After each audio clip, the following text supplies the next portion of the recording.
Okay, so let's refill. I have here an empty bottle with a dispenser.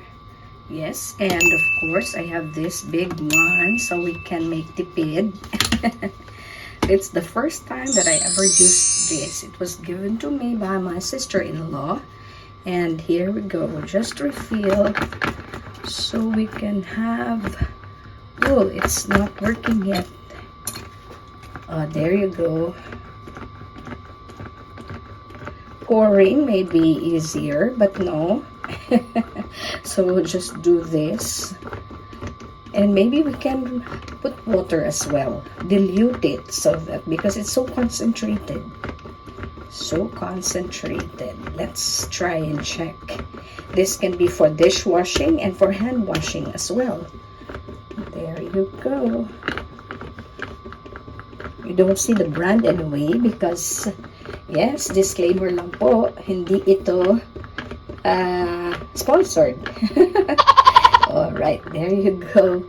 Oh, nag-spill tayo. Sandali. Let's try to refill this and put water. We'll see how it would fare.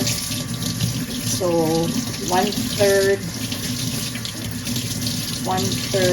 liquid soap and one-third water. We'll see how it would fare.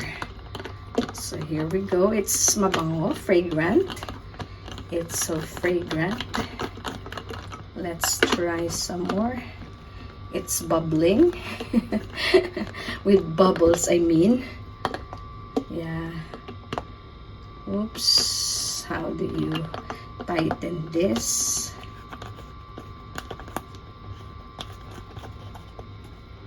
Okay, there you go. Shake, shake, shake a little. Shake, shake a little. Yes, I'm going to remove that. So every time we just have to refill this, right? Okay, refill, refill. There you go. Okay, and then we're going to refill also our detergent soap, powdered, for our washing machine. Okay, show you guys. Look at that, how gigantic it is. So it says there, professional laundry powder. Okay, 303 washes. But you know what? It's so heavy if you will have to carry that every day. So in your daily laundry. So what I do is I got this. So it's the second time that I'm refilling this actually OTAP box. And let's refill it today. Okay, so because it's so heavy, guys, so I need actually do this every now and then, so that on a daily basis, what I do is just open this and then I try to scoop. I got my scooper here, and then just try to scoop 2 scoops for every laundry. Okay, so let's do this. You see how heavy it is? There you go.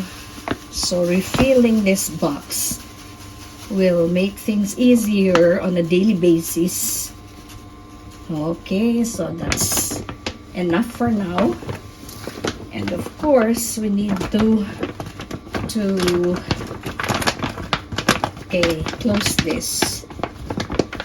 So what I do is just put a clip.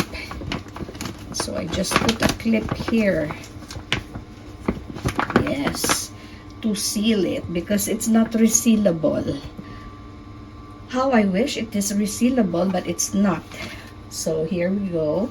So on a daily basis, when I do my laundry, I just scoop 2 of this and that's it. So it's actually one of my scoopers. It's a measuring cup. Where did I get that? I actually got it from here. It's the smallest of my measuring cups. There you go. So there are 5 in a set. I got the smallest one and use it here in the meantime. Okay, so I hope you enjoy your day and take care, everyone. God bless you. See you around. Mega love shout out to all my friends. is on the net. Yeah, so what I do is actually, so this is not OTAP, but the laundry soap that we have. So there you go. So I'm not throwing boxes like this, or how do you call that, plastic cans. That used to be tin cans before, but now we are more and more using plastic material. So let's reuse them. If we cannot recycle them, reusing is very important. So recycle, reuse, reduce. Okay, we're almost done washing for today. Of course, I used that particular laundry powder. Okay, we'll just wait and then hang it and dry the clothes. Now it's spinning so that it will not be dripping wet anymore. So the machine is spinning it so that when I get it from the washing machine, it's no longer dripping. And we're done.